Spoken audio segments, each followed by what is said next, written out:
Bonjour à toutes et à tous, je suis ravi de vous rencontrer une nouvelle fois pour partager avec vous des livrets Torah sur la paracha de la semaine. Comme vous le savez, nous sommes encore à la paracha de Korach en Chutz La'aretz. Et donc pour ceux qui sont en Eretz Israël, si vous avez la possibilité de pouvoir écouter, de partager, Tavo Alechem Bracha, c'est une grande mitzvah. Ce sera pour l'Aïlou Neshama de notre père, Rabbi Moshe Shlomo ben Reuven. Zichron Tzedek Kadosh Livracha, c'est que pour Rabbi Abraham ben Reuven. Et pour la Refoua Shelema de Hélène Batzora, c'est que pour Nathalie bat Rachel. Et bien sûr pour la tzlacha de Elior Moshe ben Aviva ve Yoel. Cette semaine, je voudrais partager avec vous des livrets Torah qui seront plus concentrés sur la fin de la paracha de Korach. On a tendance à plus discuter en général sur le début de la paracha et qui cette semaine, comme vous le savez, la paracha porte très bien le nom de Korach, qui parle surtout sur le sujet lorsque Korach est venu en désaccord avec Moshe Rabbeinu. Et on a tendance à ne pas trop lire le dernier pérec de la paracha qui parle d'un autre sujet complètement, qui a l'air de ne pas avoir trop d'attachement à cette paracha de Korach. Donc voilà, aujourd'hui, on va essayer de discuter, de comprendre ce dernier pérec. Le dernier pérec, Pérec Yutret, va discuter du sujet des matanot, des cadeaux que le Kohen pouvait recevoir des bénis Israël. Comme vous le savez, un Kohen n'a pas le droit d'aller travailler lorsqu'il était au Beth Amikdash, lorsqu'il travaillait au Beth Amikdash, de peur que s'il va aller travailler, il va se créer un défaut dans son corps, et donc s'il aura un moum, il ne deviendra pas soul, il n'aura pas la possibilité d'aller travailler dans le Beth Amikdash. Donc le Kohen devait absolument ou rester à la maison ou être au Beth Amikdash, mais dans aucun cas il pouvait aller travailler et donc subvenir à ses besoins.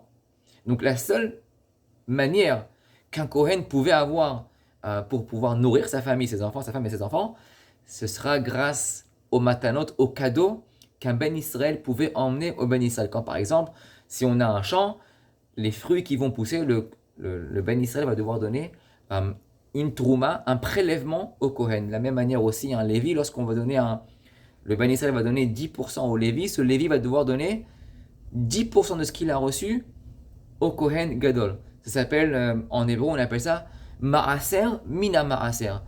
Le Lévi va donner 10% sur les 10% qu'il a reçu du Ben Israël. Okay, donc il y a comme ça plusieurs sortes de matana, de cadeaux. Il y en a à peu près 24, pas à peu près, il y en a 24 que donc le Kohen pouvait recevoir du Ben Israël. Si on a des Bechor, des Behema, tout cela, ils vont aller au Kohen et grâce à cela, le Kohen pouvait subvenir à ses besoins. Et donc, Rachid demande quel est le rapport. Pourquoi est-ce que la Torah elle va passer de toute une histoire qu'on va lire sur Korach avec sa communauté, et puis tout d'un coup, on va passer à cette histoire de devoir donner des cadeaux aux Kohanim. Quel est le rapport entre les deux? Et Rachid va emmener, Rachid dit, Machal le Melech, Shenatan Sadeh le Ohavo, un roi qui va donner un cadeau à un copain, un ami très très très proche. Il va lui donner un champ en cadeau. Velo katav, velo khatam. Il n'y a ni marqué sur papier, ni contrat, rien du tout. C'est pas marqué que ce champ a été donné en cadeau à Reuven. Rachid dit, Veba echad, ve'ir'er asadeh. Il y a une autre personne qui a entendu que Reuven a reçu ce champ en cadeau, mais il n'y a aucune preuve que ce champ a été donné en cadeau par le roi. Donc il va essayer de, de lui enlever ce cadeau de cette personne de Reuven. Et il sait très très bien que Reuven ne pourra jamais prouver que ce cadeau lui appartient, vu qu'il n'a jamais reçu de contrat, que c'est lui qui l'a reçu. Donc Rachid nous dit, Ba hamelech vechatam choseh she'af echad yi'arer ala sadeh. Et donc Rachid nous dit, vient le Melech, il a entendu qu'il y avait quelqu'un qui essayait d'enlever ce cadeau à cette personne. Donc le Melech, il dit, viens, je vais écrire le contrat, et comme ça tu n'auras plus aucun problème, plus personne n'aura cette possibilité d'essayer de t'enlever ce cadeau que je t'ai donné. Et dit Rachid, Kach ima Aaron. C'est exactement ce qui s'est passé avec Aaron. Achare she Korach erer, juste après que Korach, toute l'histoire aujourd'hui qu'on va lire dans la paracha, que Korach va essayer en fait d'enlever ce cadeau. Aaron a reçu un cadeau de Moshe Rabbeinu qui vient en fait d'Akadosh Baruch Hu, car Aaron va pouvoir devenir, et ce sera le Kohen du Beth Amikdash. C'est lui qui sera la personne qui sera le responsable de faire les korbanot, de faire les ktoret, tout ce qui va être en fait, qui va se passer dans le Beth Amikdash sera sous la responsabilité de Aaron à Kohen. C'est un cadeau, mais en fait Aaron n'a jamais reçu de contrat, de papier qui a marqué que ce cadeau appartient à Aaron. Et donc Korach est venu à essayer de l'enlever des mains de Aaron. Qu'est-ce qu'il a dit à Kadosh Baruch Hu? Ba hakatuv venatan berit melach matanot kehuna. Il dit Rashi, à Kadosh Baruch Hu, qu'est-ce qu'il a fait? Il a dit, tous les bénis Israël, je vais essayer de faire rentrer à l'intérieur des têtes des bénis Israël que la kehuna appartient à Aaron et à personne d'autre. Si je marque dans la Torah que chaque béni Israël doit donner 24 sortes de cadeaux au Kohen, donc en fin de compte, ça va être ancré, ce sera une sorte ce sera une chose acquise à tous les bénis Israël que la Kehuna appartient à Aaron et à personne d'autre. Donc c'est pour cela en fait, nous avons toute l'histoire de Korach. Juste après, on parle des Matanot pour nous expliquer en fait, on ne veut plus qu'il y ait d'autres personnes qui se lèvent et ils vont essayer d'être Rolex sur Aaron, sur le cadeau qu'Aaron a reçu. Et donc tout le monde sera au courant que la Kehuna appartient à Aaron et il n'y aura plus de Korach 2.0, ok? Il n'y aura plus d'histoire pareille. Ça, c'est la réponse de Rashi. Et donc aujourd'hui, moi, je voudrais essayer de partager avec vous une autre réponse. Quel est le rapport? Pourquoi est-ce qu'il y a marqué juste après l'histoire de Korach? Pourquoi est-ce qu'on nous ramène l'histoire des Matanot? Il y a une discussion dans Masechet Sanhedrin, Daf Kufret Amud Aleph, la Gemara, il y a une Mishnah qui demande est-ce que Korach yeshlo olam haba? Est-ce que Korach a la possibilité d'avoir un olam haba et donc de pouvoir venir dans ce monde lorsqu'il y aura Triyat HaMetim? Il y a deux opinions de la Gemara dans la Mishnah. Est-ce que oui ou non? La première opinion nous dit Korach ve'adato, il y a marqué Ena atida la'alot. Il n'y a aucune chance. Korach, lorsqu'ils sont arrivés, se sont fait avaler par la terre à l'intérieur, en plein milieu. Ils y resteront, c'est à vie. D'où est-ce que ça la Gemara nous dit? Chez Nehemar, vayovedu mitoch hakahal. Les olam, marqué qui sont complètement anéantis du kahal de la communauté juive. Et donc, c'est ta vie. Il n'y a aucun passage qui nous raconte que Korach, plus tard, dans quelques années, ils reviendront. Il y a marqué vayovedu. Vayovedu, ils seront complètement perdus. On ne les reverra plus jamais. Donc ça, c'est l'opinion, la première opinion dans la Mishnah de Masechet Sanhedrin. La deuxième opinion, c'est Rabbi Eliezer. Rabbi Eliezer pense que oui, Korach ve'adato auront la possibilité de revenir, auront la possibilité d'avoir un olam haba, et donc de revenir lorsqu'il y aura le Mashiach B'Triyat HaMetim, lorsqu'il y aura la résurrection des morts. Quelle est la preuve de Rabbi Eliezer qu'il y a une possibilité pour Korach de revenir? Rabbi Eliezer ramène un pasouk lorsqu'il y a marqué Hashem memit umchaye morid sheol vaya'al. C'est-à-dire, il y a marqué Hashem memit. Hashem, il a la force de pouvoir tuer, d'enlever la neshama à une personne, de rendre la vie, umchaye. Akadosh Baruch Hu, il a la possibilité de faire revivre cette même personne qui est sans vie. Il dit le pasuk, morid sheol vaya'al. Et c'est sûr que lorsque tu descends sous terre, encore en vie, morid sheol vaya'al, on peut te faire remonter. Qu'est-ce que ce pasuk veut dire? Et d'où vient ce pasuk? C'est un pasuk qui a été écrit c'était une tfila de Chana.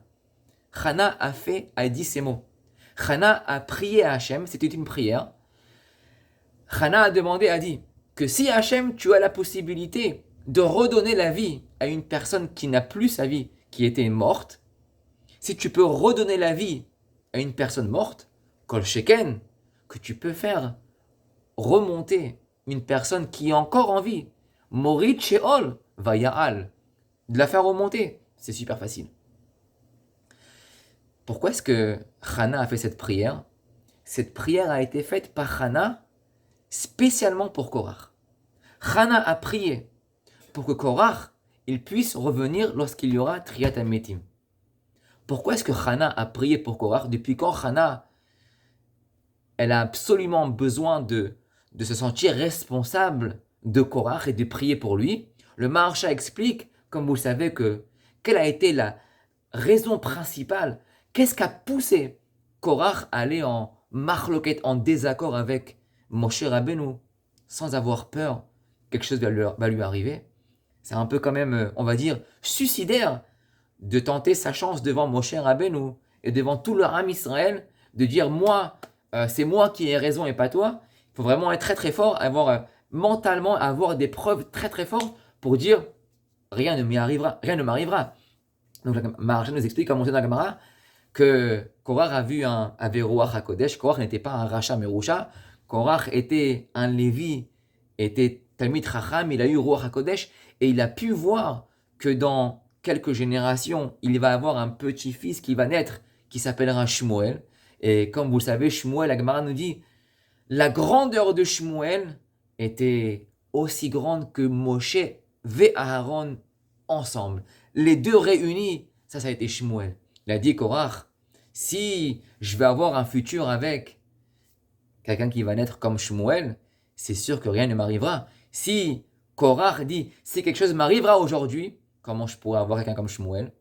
Et le Maharsha nous explique, comme vous le savez, que en fait, Korach, il a fait une erreur. Il a mal regardé parce que c'est vrai que Shmuel va venir de lui, mais ce n'est pas exactement de lui. Ce sera en fait son fils qui va faire, ses enfants qui vont faire tchouva au moment lorsque la terre va s'ouvrir, et donc ses enfants vont faire tchouva et vont rester en vie, et grâce à cela, ils vont avoir quelqu'un qui va s'appeler Shmuel. Et donc Korach, en fait, comme on dit, s'est trompé, et à la fin a été puni en allant à l'intérieur en vie, en plein milieu de la terre, en plein milieu du globe terrestre. Et donc, Hana, qui est en fait, je ne sais pas si vous le savez, mais Hana est la maman de Shmuel, la mère de Shmuel. Donc lorsque Shmuel est né, et Hana étudie la paracha de Korach, elle voit que Korach s'est trompé, a fait un calcul, que si je vais avoir un petit-fils qui s'appelle Shmuel, donc c'est sûr que rien va m'arriver. Hana s'est un petit peu sentie responsable, que c'est elle qui a emmené Shmuel dans ce monde. Elle dit quoi? À cause de mon fils, Korach, qui est son grand-père, arrière-grand-père, a fait ce mauvais calcul. Et donc, à cause de cela, Korach est parti en désaccord avec Moshe Rabbeinu. Et de là à être puni sous terre. Donc, elle s'est sentie un petit peu responsable. Elle a dit, il faut absolument que je prie pour mon grand-père, qu'il puisse revenir lorsqu'il y aura Mashiach.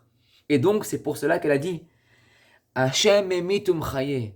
Si tu as la possibilité de rendre la vie à une personne qui a été mette, qui est morte, Kalvachomer, Morid, Sheol, toute personne qui est descendue sous terre en vie, Vaya'al, tu peux les faire remonter.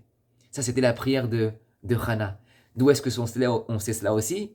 On le dit toujours dans la Midat 3 fois par semaine, il y a marqué Umatzmiach Yeshua. Ouais, on dit tous les jours Matzmiach Keren Yeshua.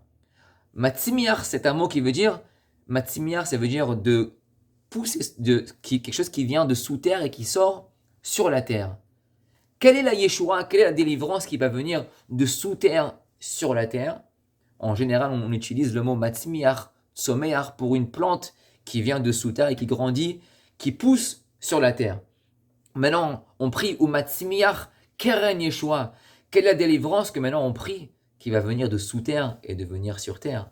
Donc les Mefarshim les expliquent. Matzmiach Keren Yeshua. Les Sofetevot, les dernières lettres de ces trois mots. Matzmiach Chet, Keren c'est Nun et Yeshua c'est He. Ça fait exactement les lettres de Hana. Matzmiach Keren Yeshua. Hana a prié d'avoir la délivrance de sous terre sur la terre. Qu'est-ce qu'elle a prié? Elle a prié pour Korach, qui était en fait sous terre, d'avoir cette Yeshua, cette délivrance, de le faire venir sur terre, vu qu'elle s'est sentie responsable que son fils, qui est Shmuel, à cause que Korach, il a vu Shmuel, donc il est parti en marloquette avec Moshe Rabbeinu, et donc elle a voulu prier pour Korach. Ok? Donc ça c'est la discussion dans Masechet Sanhedrin. Est-ce que Korach va avoir va faire partie du Olam Haba de Triat HaMetim, Machloket entre Tana Kama et Rabbi Eliezer. Donc d'après Rabbi Eliezer, aucun problème, Korach peut revenir. Avec cette histoire, on va aller maintenant avec un Rambam. Il y a un Rambam qui est très connu. Comme vous le savez, il y a les 13 principes qu'on doit avoir. Et un des 13 principes qui est très très important à savoir, c'est que toute personne doit croire et doit être ma'amin qu'il y aura Triat HaMetim, qu'on va avoir la résurrection des morts. Et si, dit le Rambam, une personne ne croit pas à Triat HaMetim, si une personne aujourd'hui, elle y croit toute la Torah, elle croit au Rabbanim, elle croit tout, mais elle dit qu'il n'y aura pas de Triat HaMetim, c'est impossible, cette personne n'aura pas le Olam Haba. Il dit, on ramène les Mefarshim, d'où est-ce qu'on apprend, d'où est-ce qu'on sait vraiment qu'il y aura Triat HaMetim, d'où est-ce qu'on apprend qu'on va avoir la résurrection des morts? Il nous faut absolument une preuve de la Torah. Où est-ce que c'est marqué dans la Torah qu'il y aura Triat HaMetim? La Gemara nous raconte dans Masechet Sanhedrin, Daf Tzadik Amud Bet, la Gemara nous dit, Triat HaMetim, mina Torah, minalan, d'où est-ce qu'on apprend dans la Torah? Amar Rabbi Yochanan nous dit chez Nehemar, il y a marqué dans la paracha de Korach, dans cette paracha de cette semaine. Est-ce que quelqu'un vous avez vu aujourd'hui, dans la paracha de Korach, qu'on parle de Triat HaMetim? La Gemara nous dit, il y a marqué. Où est-ce que c'est marqué? Il y a marqué lorsque le Lévi, tout à la fin de la paracha, lorsque Lévi, il va donner le Maaser mina Maaser. Lorsque Lévi, il va recevoir mon Maaser, les 10%. Le Lévi, je vous expliquais juste avant qu'il a une obligation de donner. Sur les 10% que je lui ai donné, il doit donner 10% au Kohen. Il y a marqué Untatem mimeno et terumat Hashem le Aharon à Kohen. Demande à Gemara une question très simple. Le Lévi, on doit donner le Maaser mina Maaser au Aharon à Kohen. Il n'y a pas marqué au Kohanim. Il y a marqué Aharon à Kohen. La Gemara demande, mais je ne comprends pas. Est-ce que Aharon, Vechi Aharon, le Olam Kayam? Est-ce que Aharon est toujours en vie? Il vit pour toujours? Comme vous le savez, Aharon n'a jamais reçu de terouma dans sa vie. Lorsque les bénis Israël sont rentrés en Eretz Israël, la mitzvah de faire terouma maaser, c'est seulement lorsque nous sommes rentrés en Eretz Israël et nous avons eu nos récoltes qui ont poussé en terre d'Eretz Israël. Là, nous avons eu les chiyuv, l'obligation de donner le terouma maaser au Kohanim. Mais lorsque les bénis Israël étaient dans le Midbar, dans le désert, il n'y avait encore aucune obligation et ils n'ont jamais eu aucune récolte qui a poussé dans le désert. Et comme vous savez, Aaron et Moshe sont morts dans le désert. Donc, Aaron n'a jamais reçu de terouma dans sa vie. Donc la Gemara demande, pourquoi est-ce qu'il y a marqué dans la Torah, il y a marqué Untatem mimeno et terumat Hashem le Aharon à Kohen. Mais Aaron n'a jamais reçu. La Gemara dit, Ela melamed she'atid lichiot. C'est pour te dire en fait que Aaron dans son futur, il va revivre, il sera là encore. Ve'Israël notnim lo truma.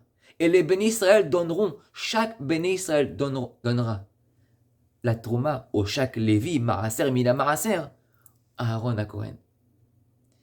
S'il n'y avait pas marqué dans la Torah les Aaron à Kohen, on n'aurait jamais su de la Torah qu'il y a Triat HaMetim. Mais le fait qu'il y a marqué quelque chose qu'on n'a jamais fait encore jusqu'à aujourd'hui, comment c'est possible que la Torah va marquer quelque chose qui n'a jamais existé? Et là, c'est pour te dire, la Gemara, pour nous apprendre qu'il y aura Triat HaMetim, que Aaron reviendra dans ce monde et il recevra les Trouma au Maaser Mina Maaser.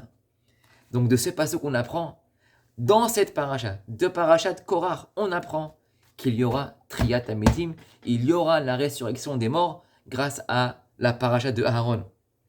Et là, on arrive à 3 questions super importantes qui vont nous aider à comprendre jusqu'à la fin quel est le rapport avec la paracha de Korach. La première question est, donc si nous avons dans cette paracha de cette semaine, c'est marqué avec la mitzvah qu'on va donner le Maaser Mina Maaser le Aharon.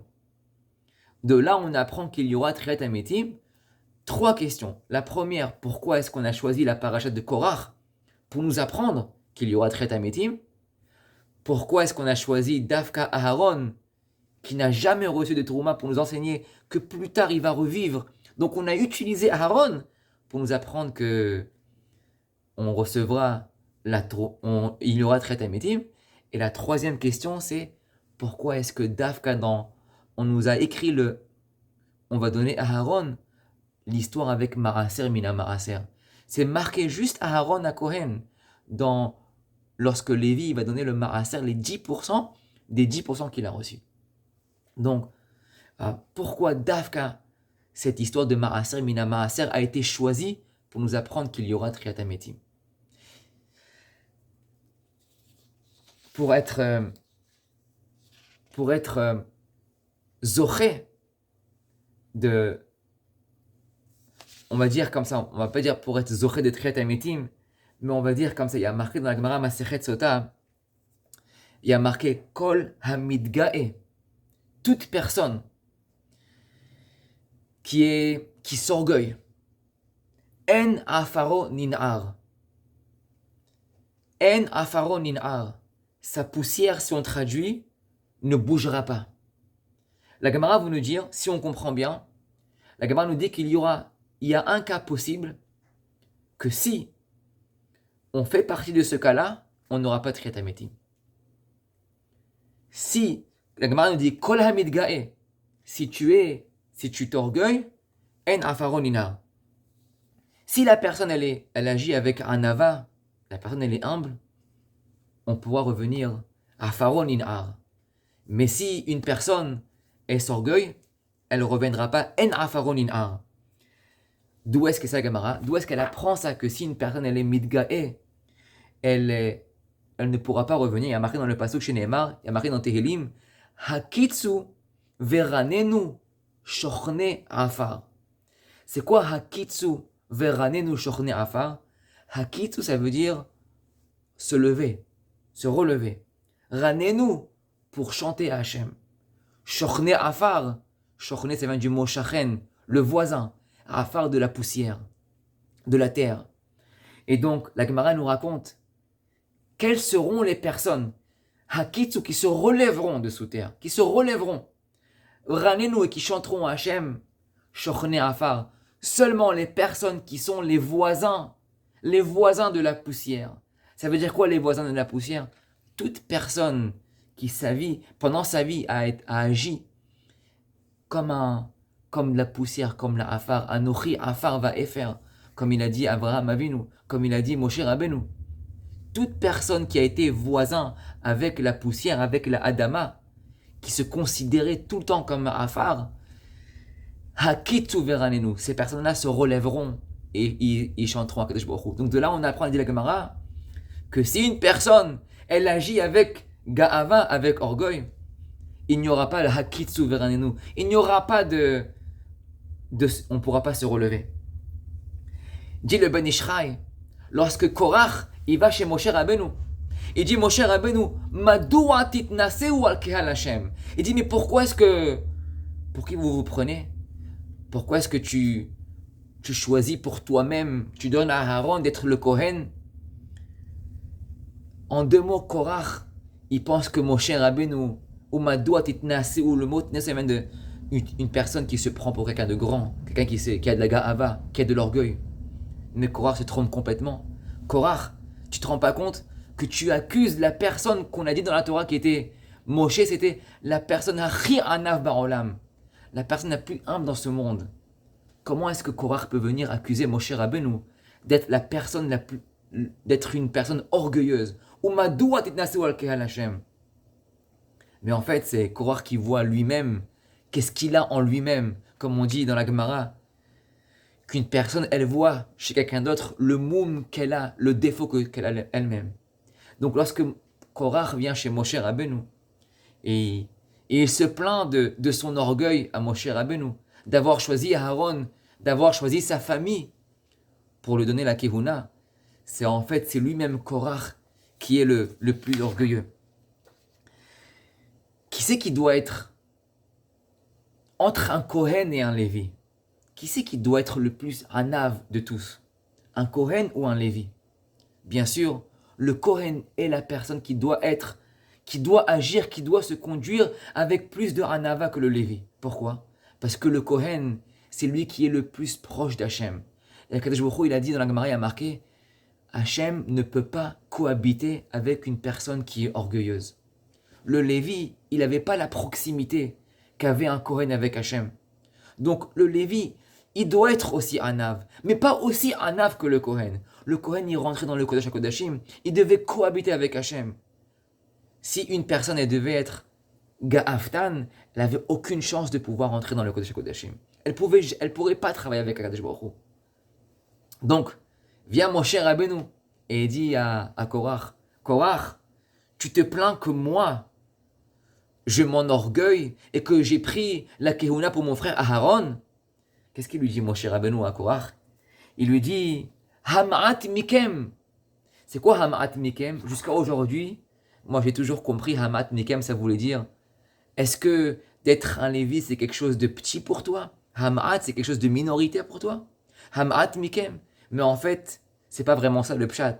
Parce que si c'était ça en fait que Hama'at Mikem, ça voudrait dire que Korach il prend ça comme chose de tout petit. Moshe aurait dû dire à Korach, Hama'at Lachem, Me'at Lachem. Est-ce que quelque chose de petit pour vous? Pas marqué Lachem, il y a marqué Hama'at Mikem. C'est quoi Hama'at de toi? Mikem. Moshe Rabbeinu en fait il vient de dire à Korach, Hama'at Mikem, pour être un Kohen, tu as besoin d'être Anav. Hama'at, tu dois avoir Me'at, ça vient du mot de se faire petit. Mikem, ça doit venir de toi. Hama'at Mikem. Ou Bekashtem Gam Kehuna. Ce Me'at là, tu ne l'as même pas. Ou Bekashtem et tu demandes à être un Kohen. Pour être un Kohen, il faut être encore plus Anav qu'un Lévi. Toi, le Lévi, tu n'as même pas ce Me'at. Hama'at Mikem, tu ne l'as pas. Ou Bekashtem Gam Kehuna. Et qu'est-ce qu'il lui dit? Moshe à Korach, il lui dit Ve'aharon Mahu. C'est quoi Ve'aharon Mahu? Le seul Kohen qui peut être un Kohen, c'est Aaron. Pourquoi il y a marqué Mahu? Parce que Ma, ça veut dire Aaron se considère comme un rien du tout. Mahu, il est rien. Donc tout le problème qu'on a ici, en fait, c'est Korach avec Moshe Rabbeinu. Korach qui est très orgueilleux.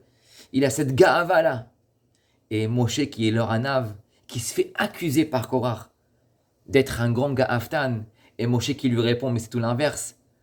Comment toi, Korach, qui veut être un Kohen, disons que tu as raison que tu dois être le Kohen, mais comment tu peux être un Kohen si en fait toi-même tu es le ga'aftan, tu as cette ga'ava? Hama'at Mikem, de toi tu n'as même pas ce me'at là, tu ne l'as pas. C'est impossible d'être un Kohen. Et donc, si Korach, il n'a pas cette ga'ava, il n'a pas cette anava, Korach ne pourra jamais avoir Triyat Ametim. Si on a expliqué jusqu'à maintenant, qu'il y a marqué dans la Gemara, comme on a dit, il y a marqué dans la Gemara, Kol hamid ga'e en afaron nin'ar. Toute personne qui s'enorgueille, sa poussière ne bougera pas. Hakitsuranenu shochne afar. Les seules personnes qui pourront revenir dans ce monde, qui se relèveront, est-ce que Mashiach sera là? Ce sera seulement une personne qui est shochne afar, qui est la voisine de la poussière. Demande le Ben Ishraï, est-ce que c'est vraiment ça? Ça a l'air vraiment d'être très fort ce qu'on dit jusqu'à maintenant, que toute personne qui a de la ga'ava, qui est orgueilleux, ne se relèvera jamais. Il n'y aura pas de Triyat Ametim. Dit le Ben Ishraï, mais la ga'ava aujourd'hui, c'est quelque chose de très répandu tout autour. Donc, il dit, le Ben Ishraï, si c'est comme cela, personne ne se relèvera lorsqu'il y aura le Mashiach. Il n'y aura pas de Triyat Ametim. Il y aura Triyat Ametim, mais qui pourra se relever? Qui pourra se relever? La ga'ava est très très répandue entre nous les Ben Israël. Il dit le Ben Ishraï un très très beau pshat et qui va faire tout rentrer comme un puzzle dans cette parachat de Parashat Korach. Il dit, si vraiment la Gemara elle veut dire Kol hamid ga'e en afaron in'ar, toute personne qui s'enorgueille, ça voudrait dire qu'il n'aura pas de Triyat Ametim.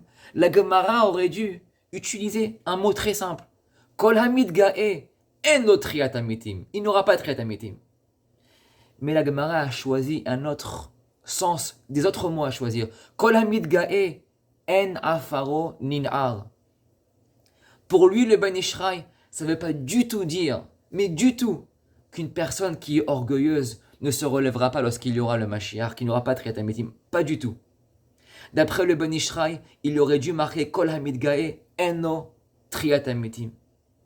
Alors il dit le Ben Ishraï, Mazé En Afaro Nin'ar. Qu'est-ce que cela veut dire lorsqu'une personne est Midgae, est orgueilleuse? Sa poussière ne bougera pas. Il dit le Ben Ishraï, vous savez, il y aura comme ça deux sortes de Triat Amitim. Il y aura deux façons de vivre la résurrection des morts lorsque le Mashiach sera là.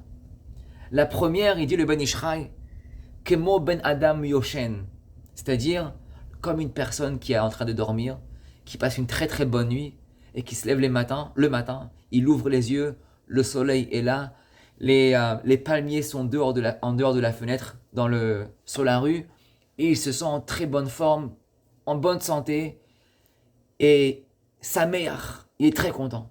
Ça, c'est une des possibilités lorsqu'on se lèverait à Betret Amitim comme une personne qui a dormi. Cependant, dit le Ben Ishraï, il y a une deuxième façon de vivre la Triat Amitim, ce sera comme une personne, Chas Veshalom, qui se réveille après avoir subi une opération chirurgicale et après une très longue anesthésie. Et vous savez, lorsque l'on fait l'anesthésie et l'effet de l'anesthésie descend, là, la personne commence à sentir la douleur là où il a fait l'opération chirurgicale, et là il commence à souffrir. Dit le Ben Ishraï, c'est exactement comme cela qu'il y aura la Triat Amitim. Il y aura une personne qui se lèvera comme si elle vient de dormir et elle se relèvera d'une super manière, en très bonne forme, et tu auras l'autre qui va se lever d'une manière douloureuse. Et dit le Ben Ishraï, c'est exactement ça le pshat, Kol Hamid Gae en Afaro Nin'ar. Il dit le Ben Ishraï, il y a marqué dans la Gemara, Hakitsu Veshochne Afar. Qui sera la personne Hakitsu Veranenu Shochne Afar? Qui sont les personnes qui auront la possibilité de se relever? Seulement les personnes qui sont Shochne Afar, qui sont humbles, pour pouvoir vivre le Triat Amitim comme une personne qui a dormi, paisible. Seulement celle qui aura vécu une vie qui est Shochne Afar, qui a vécu une vie qui est humble. Mais une personne qui a vécu une vie qui était avec plein de gava, il se relèvera à Triat Amitim. Il se relèvera lorsqu'il y aura la résurrection des morts. Mais ce sera très très dur pour lui. Ce sera comme si il se relèvera il en sortira d'une opération, et donc ce sera pas très facile pour lui. Quelle est sa réaya, sa preuve, on va dire, pas la preuve, mais un remèze, une source, que c'est vraiment une personne qui a vécu avec Ranava, avec humble, qui pourra se relever comme si elle vient de dormir. Alors il y a marqué dans la Gemara, Hakitsu veshochne afar. Il dit, si tu prends le mot afar, Aïn, P, Resh. Comment est-ce qu'on écrit chaque lettre du mot afar? Aïn, c'est Aïn, Yud, Nun. P, comment on écrit P? P, He. Et le Resh, ça s'écrit Resh, Yud, Shin. Ok, donc nous avons Aïn, P, Resh. Si tu prends, comme il y a marqué dans le passage, il y a marqué Hakitsu veranenu shochne afar. Prends le voisin du afar. Donc prends le voisin du Aïn, du P et du Resh. Donc Aïn, le voisin de Aïn, c'est Yud, Nun. Le voisin de P, c'est He. P, He, le voisin de P, c'est He. Et Resh, le voisin du Resh, c'est Yud, Shin. Si tu prends les voisins de la lettre Aïn, P, Resh, tu auras Yud, Nun, He, Yud, Shin. Ça s'écrit Ha, Ye, She, Na. Qui c'est qui va... Quelle sorte de Triat Amitim il y aura Hakitsu veshochne afar? Toute personne qui agit comme un voisin de afar, comme une personne qui est humble, Ha, Ye, She, Na. Comme si tu auras toute personne qui a dormi. Donc ça c'est la preuve du Ben Ishraï, comme quoi que toute personne qui sera humble pourra avoir la résurrection des morts comme s'il a dormi. Tandis qu'une personne qui aura agi avec Ga'ava, avec orgueil, Donc pour lui, ce sera l'inverse. Il se réveillera avec difficulté. Et donc là, on arrive à notre paracha de la semaine. Comme vous savez, Moshe Rabbeinu, il affronte Korach. Moshe est un tzaddik gadol. Moshe, il est vraiment contre toute personne qui souffre. Moshe ne veut pas que Korach souffre. Moshe comprend, il voit d'où est-ce qu'il vient, Korach. Il comprend son point de vue. Il voit que Korach a cette ga'ava qui veut absolument être le Kohen. Il n'est pas si méchant que ça, Korach. Il n'essaye pas vraiment d'aller... ce n'est pas un Amalek. Il veut absolument être le Kohen. Il veut absolument être la personne qui va servir Hachem. Mais le seul problème, c'est qu'il y a une petite ga'ava derrière. Donc Moshe Rabbeinu, il prie absolument pour que Korach il puisse avoir cette possibilité de revenir lorsqu'il y aura le Mashiach. Lorsque Korach va se faire avaler sous terre, il se fait avaler, il est encore en vie. C'est pour cela que Chana vient avec la tfila et qu'elle prie à Hachem. Elle dit à Hachem, s'il te plaît, Hachem emitum chaye, yored sheol vaya'al. Elle prie absolument, s'il te plaît, mon grand-père, si tu as la possibilité, toi Hachem, de pouvoir revivre une personne qui est morte, c'est sûr que tu peux faire remonter une personne qui est encore en vie dans ce monde, à l'intérieur, en plein milieu de la terre. Lorsque lorsque Korach descend sous terre, il crie Moshe Emet vetorato Emet, Moshe Emet vetorato Emet, Moshe Emet vetorato Emet. Korach, il fait tchouva. Cette tchouva-là, ça va lui donner la possibilité peut-être de pouvoir revenir sur terre. Donc, lorsqu'il y aura Triat Amitim, qui sera la première personne pour pouvoir absolument réparer sa faute? Korach. Korach a essayé d'être contre Aaron, a essayé de lui enlever le cadeau d'être Kohen Gadol. Il n'a pas accepté qu'Aaron soit le Kohen. La Torah nous dit, vous savez qui sera la première personne à donner le Maaser, Mina Maaser au Kohen Gadol? Ce sera Korach. Lorsque Korach va revenir sur terre, il sera un Lévi.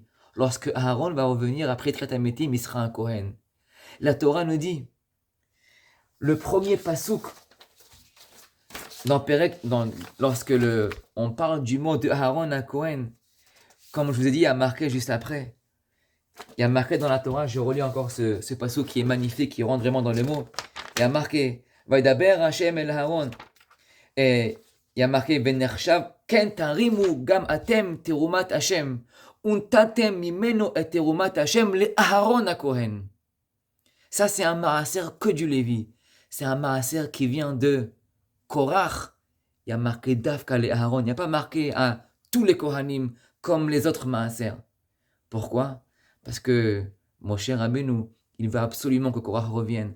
Et la seule manière de le faire, c'est que Korach puisse accepter Aaron comme étant le Kohen. Et pour cela, il doit absolument lui emmener un maaser mina maaser. C'est pour cela, en fait, que nous avons toute la paracha qui parle de Korach vers Adato. Et puis, qui parle de Korach, qui est contre Aaron. Il veut absolument enlever Aaron. Korach agit avec Ga'ava. Et tout celui qui a Ga'ava n'a pas de Triat Amitim. On a demandé juste avant, pourquoi est-ce que la Torah a choisi la fin de cette paracha, Perek Yutret, pour nous raconter les cadeaux des bénis Israël. Et en fait, on a expliqué que grâce au passage qui a marqué les Aaron à Kohen, que Aaron n'a jamais reçu de cadeau. Pourquoi est-ce que c'est marqué dans cette paracha? Pour nous dire qu'il y aura Triat Amitim. Pourquoi est-ce que Dafka dans paracha de Korach, on nous raconte Triat Amitim? Pour nous dire que la seule des manières que Korach pourra avoir le Olam Haba et pouvoir avoir Triat Amitim, c'est lorsque Korach viendra et donnera le cadeau à Aaron d'être le Maaser Mina Maaser. Ça a été en fait toute la paracha de Korach jusqu'à la fin est en fait un sujet. Ce n'est pas deux sujets, le sujet de Korach et le sujet des cadeaux.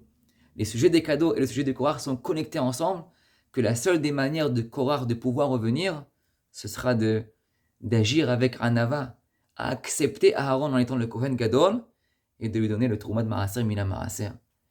Donc tout ce qu'on apprend de cette paracha, en fait, c'est bien sûr pas agir avec Ga'ava. Ga'ava, c'est on reviendra tous B'Triat Amitim. Tout le monde reviendra B'Ezrat Hashem. Mais est-ce qu'on reviendra comme si on a dormi Hayeshena, comme un shachen du afar. Ou bien on va revenir avec des douleurs lorsque l'on sort d'une opération. Donc, Bezrat Hashem, qu'on soit tous zochés d'agir avec un ava, d'accepter chacun son prochain, qu'il étudie la Torah, qu'il étudie pas la Torah, qu'il soit un Kohen, qu'il soit un Lévi, qu'il soit un Rav, qu'il soit pas un Rav. Chaque juif, entre tous ensemble, on doit accepter l'autre. Si on n'accepte pas l'autre, c'est qu'on a en fait en nous-mêmes cette ga'ava, cet orgueil qu'on voit chez lui en fait. Et donc, cette paracha de Korach nous apprend que absolument de devoir accepter son prochain comme soi-même. Et Bezrat Hashem, qu'on soit zoché de voir le Pnei Mashiach Bimera Biamenu. Amen.